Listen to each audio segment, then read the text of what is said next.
Hello everybody, this is Stephen Howson, this is Andy Tate, and I am joined today by Paul from Rankcast and Freddie from The Ugly Inside, which is a Southampton preview, getting a bit of an opposition perspective on this monumentally massive, really important game that everyone cares tons and tons and tons about. So we're going to get started. I'm going to come to you straight away on this, Paul. Surely one of the only positives that we can have towards the end of the season is that we're going to see some youth. Who's impressed you? Who do you want to see? Who do you think we'll see? I think it'd be a massive shame if Axel Tuanzebe didn't make the team, but I do think that's a very real possibility. He was played against Arsenal to do a specific man-to-man job on Sanchez, which he did wonderfully. But Mourinho basically tried the same trick again, putting him on Eriksen against Spurs, and that was much less successful because Spurs have got a kind of wider array of attacking weaponry. So Eriksen was just really quite smart about it, pulled Tuanzebe all over the place, made our shape really ineffective, and we were kind of ripped apart as a consequence of that. But Tuanzebe himself didn't really do too much wrong, and so I think it'd be really lovely to see him bed down a place in the team. And given that he's played at kind of floating right back and floating defensive midfield, it'd be quite nice to see him at centre back in this last game. And as for the rest of them, unless he's going to give Angel Gomez a surprise 5 minutes at the last. At the death of the game, I don't think it really matters too much. I mean, it'd be great to see. Demi Mitchell was warming up a ton before not being used as a substitute against Spurs. It would be nice to see him get at least a few minutes, and just a sort of morale boosting debut here and there. But I think in terms of making a substantial impact on the way United perform, Tuanzebe is really the best hope. I think so. I think there's also Matty Willock as well. There's another 23 games tonight actually against Tottenham, so I think who features in that's going to give us a bit of a clue to who's likely to feature against Southampton on Wednesday. Yeah. Andy, is anybody you expect to see? Anybody you want to see? I just want to see some other kids come through, because it's just to blend it in, give me some game time. Who knows? There might be a shot for the final. You never know. If you say, you don't know.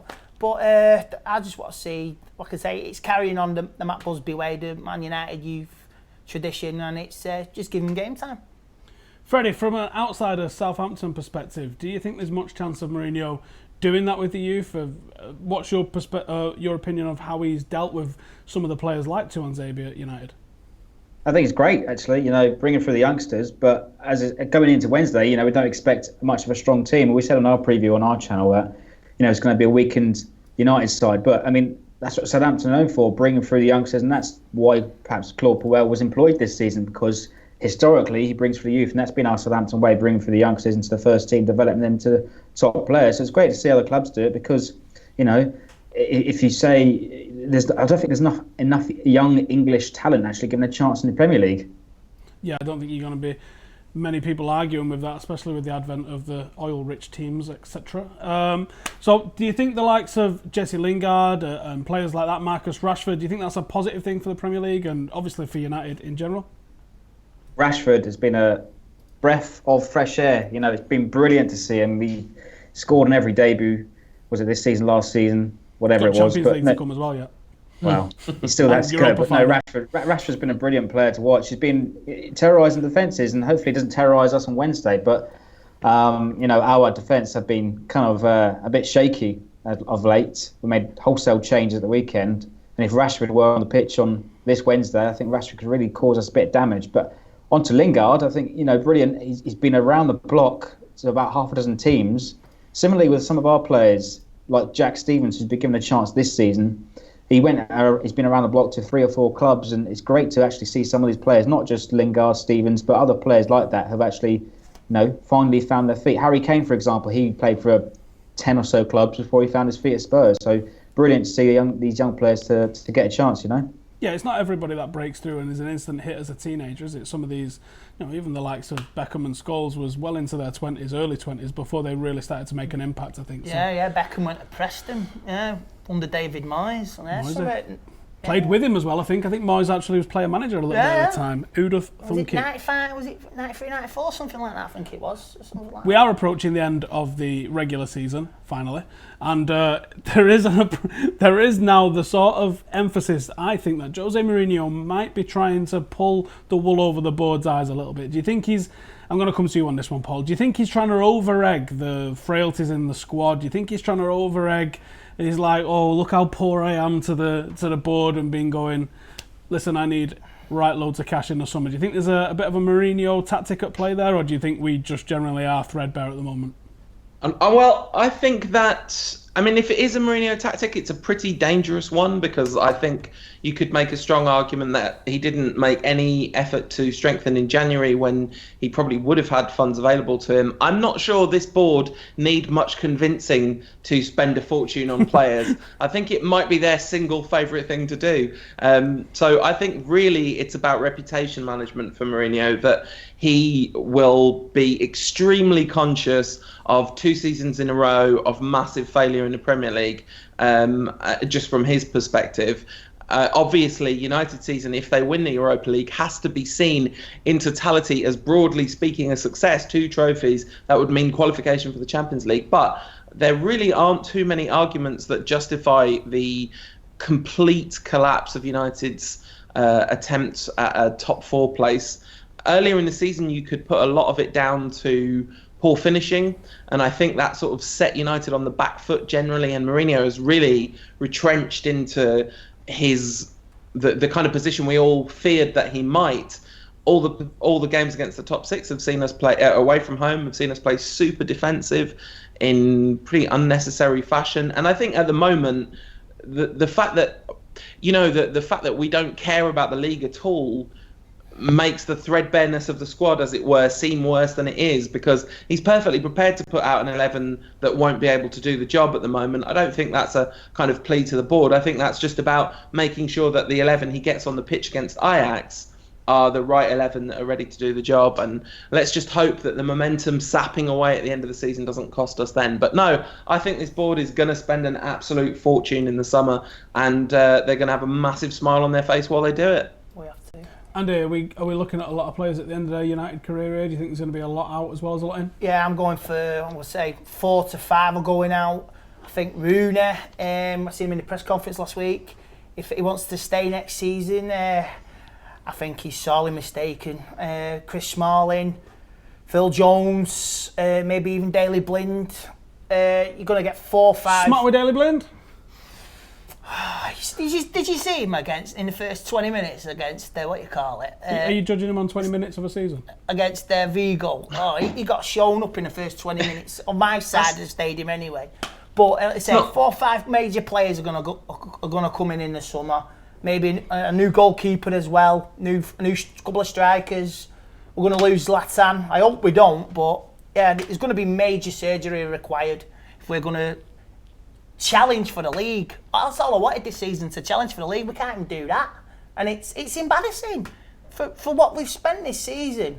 But everything's changed now. We're in the final. This is the carrot that's been dangled. If we get there, the riches are there to be. We get in the Champions League, we can attract the players and start a fresh squad next season. Freddie. Stephen. Go on, Paul, if you've got something to say, mate. Throw it in. Stephen, 20 minutes against Vigo is not one isolated example of Daley Blind struggling this season. Well, I am blind to his frailties. I'm a massive Daley Blind fan, but when you get bad Daley Blind, it's really bad, and you never know when I think I could beat him in a foot race, so when it's not good, it's not going to go good for him. Freddie, do you not sit and look at the likes of United and some of the other clubs ahead of you in the league and go, I can't believe with how much cash that you lot are throwing about that you're even complaining? What did Southampton spend in the summer? Well, we made a profit in the summer. We were the only club in the summer to make a profit. I think we were plus 20 million before we bought in Gabbiadini in the This is January Liverpool window. that owes you all that money, though, isn't it? You might be on the never that. It's probably guaranteed they're going to come in for one in the summer. Hopefully they got a don't. bargain in Gabbiadini, though, didn't they? Really got a bargain. Yeah, well, they'll be sniffing around Gabbiadini probably this time next year if he continues to score goals. Might be this summer, from what I've heard. maybe, but no, he scored 6 and 4. Scored 2 again in the cup final. Brilliant game that was. But no, Gabbiadini's been a breath of fresh air since signing for us. Should have been free, shouldn't it? Yeah, well, I think that, to be honest, guys, I think that's probably the straw that broke the camel's back in terms of video technology. We were robbed in the cup final. Yeah. Press play, someone.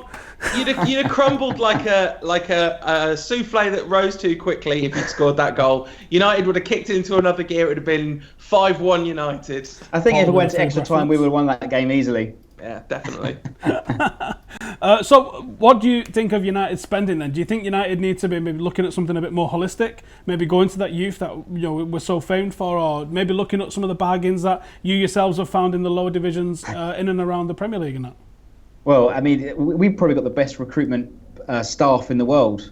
We unearth these obscure talents from the middle of Europe, like Sadio Mane. We bought him for 12 million. Made a profit on him for 25 million. We sold him on for 36, what it was, for the Liverpool. But I think you guys need to read some of our books or watch some of our DVDs and our recruiting policies, because just like you at Liverpool, he seemed to nab some of our best players. Although, let's be fair, Luke Shaw hasn't pulled off for you guys though. I think Luke Shaw is too early to judge. I think there's a world-class footballer there. I think he just needs to get over the unlucky injuries that he's had, and I think you'll see a real good player. I also think there's a little bit of an element of, especially with smaller clubs than the likes of United and City and Chelsea and that, I think it's a little bit easier for them to take a gamble on a player that's going to cost 1 million or 2 million. I almost think it's safer for United to spend your 60, 70, 80 millions on players, because if then they don't work out, it's the chances of them not working out is a lot lower than it is for someone shopping in a cheaper market. I think when United phone up, people start doubling fees and stuff like that. I think it's an entirely different world, unfortunately. It's not a level playing field, I don't think. Add-on zeros, I know. I would say the last cheap one we got was Valencia. Zlatan Ibrahimovic, I think you'll find. In the comments, we got Segi says, do you guys believe this year has been a failure? The manager has to be blamed for his team selection, which has resulted in a shambolic season. What do you reckon on that? Up till about March, we were still in it. That Bournemouth game, it was a psychological thing this season. Every chance we've had a chance to get in the top four, we can't take it. And the Bournemouth one, that was the biggest one. We had a chance to get into the top four. If we would have gotten into it, we would have stayed there. But yeah, after that, we've just gone on a decline. But they say the play's been better this season. And Jose's got to take some of the blame as well. Yeah, I totally agree on that. But the players have got to take stock of responsibility as well of themselves. They've had it so easy last 2 seasons. So you can't just blame Jose. All right, it's his team selection, but Jose don't put the ball in the back of the net, does he? No, I think you can say you've tangibly seen United improve this season on many different metrics apart from finishing. Paul, what do you reckon?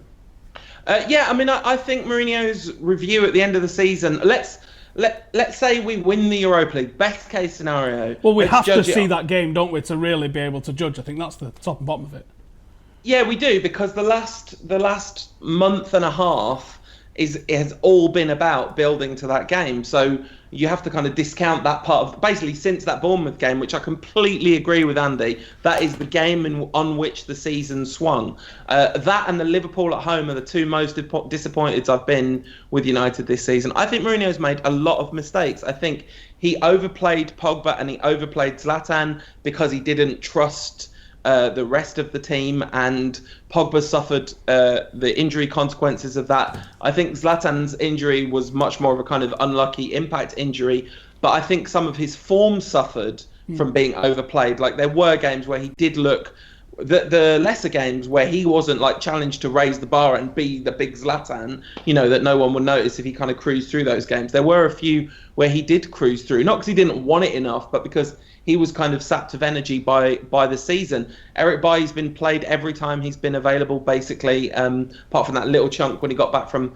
the Cup of Nations, and he certainly, like in April, Bailly played an absolute ton. So I think there's been under-rotation by Mourinho based on kind of not trusting some key members of his squad too much. And I think there have been, like I said earlier, I think his performance away against the top six has been kind of embarrassing, frankly. Like, for two reasons. One, whatever you think about it, the notion that United are a club for whom attacking football is paramount is absolutely the case. We all know Fergie didn't always play gung-ho, desirable attacking football. But when Fergie didn't, United fans moaned about it. Like the myth that they didn't, it's just not true. We all did. I remember chanting 4-5-1 in the Stretford end. It happened. Right, exactly. And so, the two things are true. Fergie didn't always play attacking football, but United fans moaned about that too.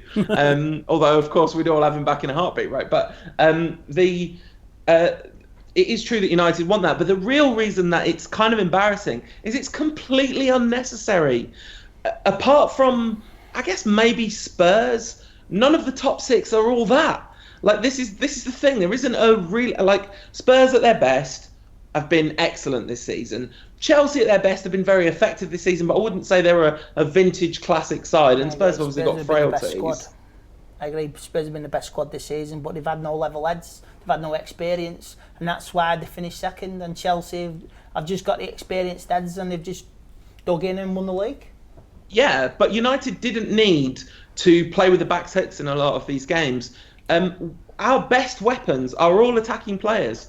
United's best performances have all come when we've pressed high up the pitch, when Herrera and Mkhitaryan are snapping at fullbacks' ankles, trying to get the ball off them before it crosses the halfway line. Exactly. Where's that performance been all season with Jekyll and Hyde? That just goes to show you we've scored one goal.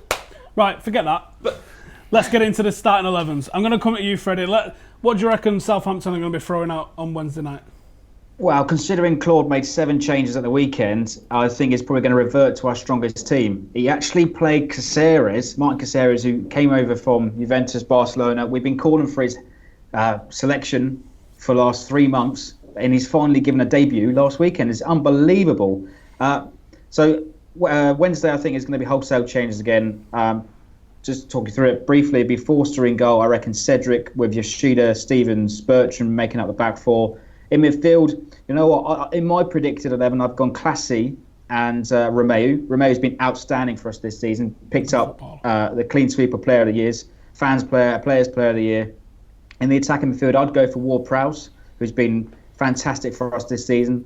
The most improved player, and when he's off the pitch, the balance in midfield is lost, and he carries the team. He's been fantastic this season. In the whole, I'd go for Davis.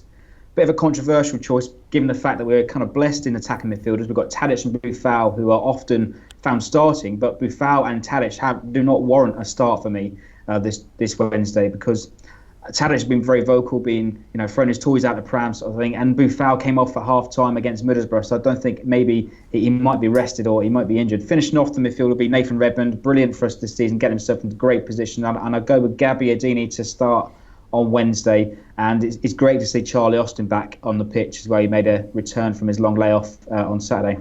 He's absolutely nailed on to score against us, I think, if he's featuring on Wednesday. Paul, what's your United 11 for Wednesday night?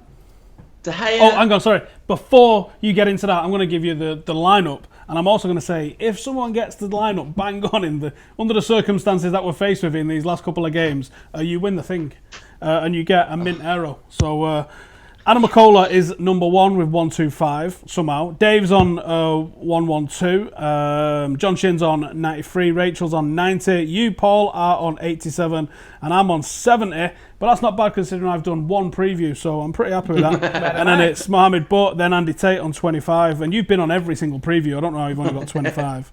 And we had another low score. Who got the low score? Who only got 4? John Shin got 4 last week, which is ridiculous considering he got the keeper right. So, as you were, Paul, give us your starting 11. If you get it right, you can get a mint arrow. That's very exciting. Dave in goal, who, by the way, should 100% start in the Europa League final, but that is a conversation for another day. Anyway, burn him. Goal, Tuanzebe, I think, at fullback, at right back. Smalling Bailly, I think he's going to bring Darmian back into the side to keep him ticking over. And he said he wanted to rest Daley Blind, which I think is a polite euphemism. I think the all-conquering midfield 2 of Michael Carrick and Marouane Fellaini will be in action in the centre of the park, sadly. I don't really know what he's going to do because I can't see him playing Pogba, Herrera is such an important part of the Europa League team that risking either of those two seems kind of ridiculous. And given that we sold that other good player we bought from Southampton, Morgan Schneiderlin, we just don't really have a lot of options. So maybe he could play Tuanzebe. Hey, selling him in January. Look, could have needed him in and running. Paul finish. Absolutely, no, I completely agree.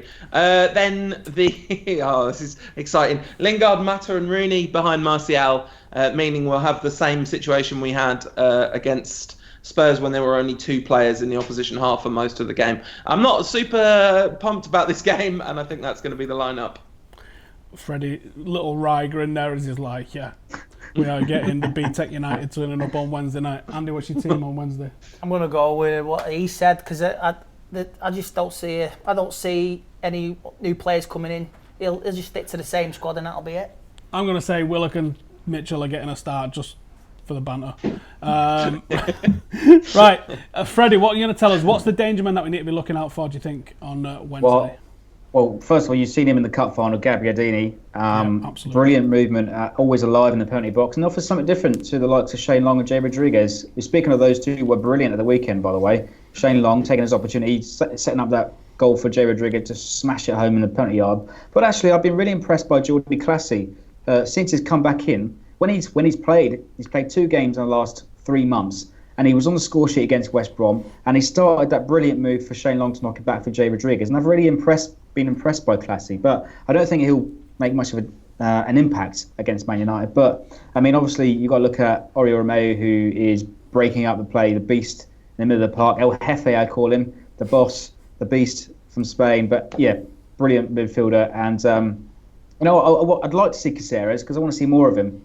Let him get more of a chance. But as I said, yeah, Gabbiadini, brilliant movement across the box. He'll be alive, and we need to exploit some of your weaknesses against youngsters that may play on Wednesday. And I think Gabbiadini could be the man to do that.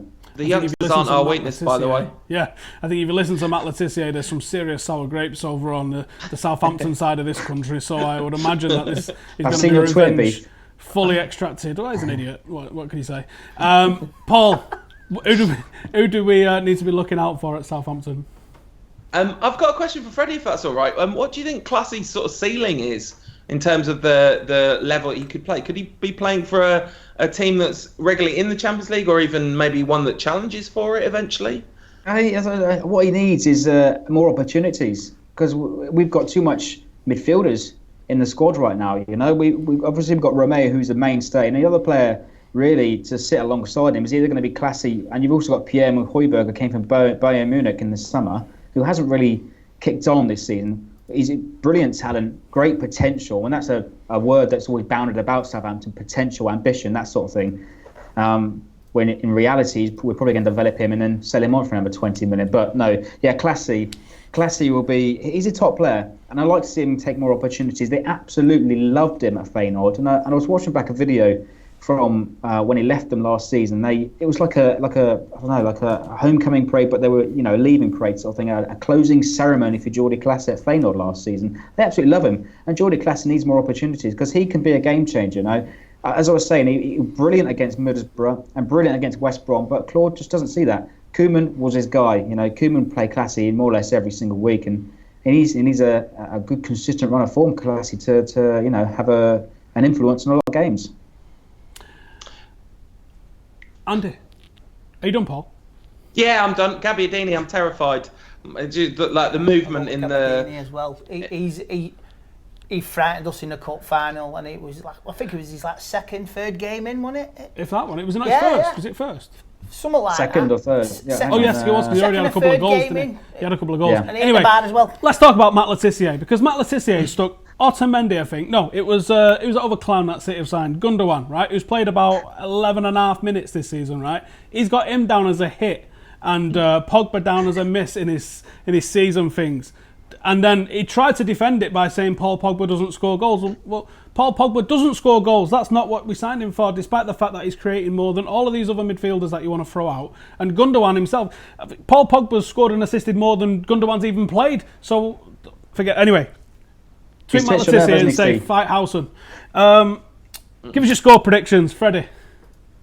Well, considering you guys might be better kids, and We feel a little bit of confidence going into the game, but it's paper over the cracks actually Saturday's performance, because we've had a lot of disappointing results this season, and especially going in before the Middlesbrough game, we'd only scored 2 in, I think it was 5 games. So, and actually I've just seen a stat here, we haven't scored at home in the last 3 games, and if we don't score at home this Wednesday, that'd be the longest run without a home goal. So hopefully a goal at the very least. I'm going to call a 1-0 victory to the home Saints.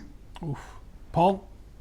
Yeah, Freddie, you really don't want to hope that United play the kids. What you want to hope is that United play the old men who are no good anymore. That's our problem. Like, if we play the kids, we might do all right. I think Southampton are going to win, and I think it's going to be fairly comfortable, because I think United are combining a very lackluster team selection with a kind of pretty deflated momentum. So sadly, I think Jose is not the man to motivate him at the moment when he's like, I don't want to play these games.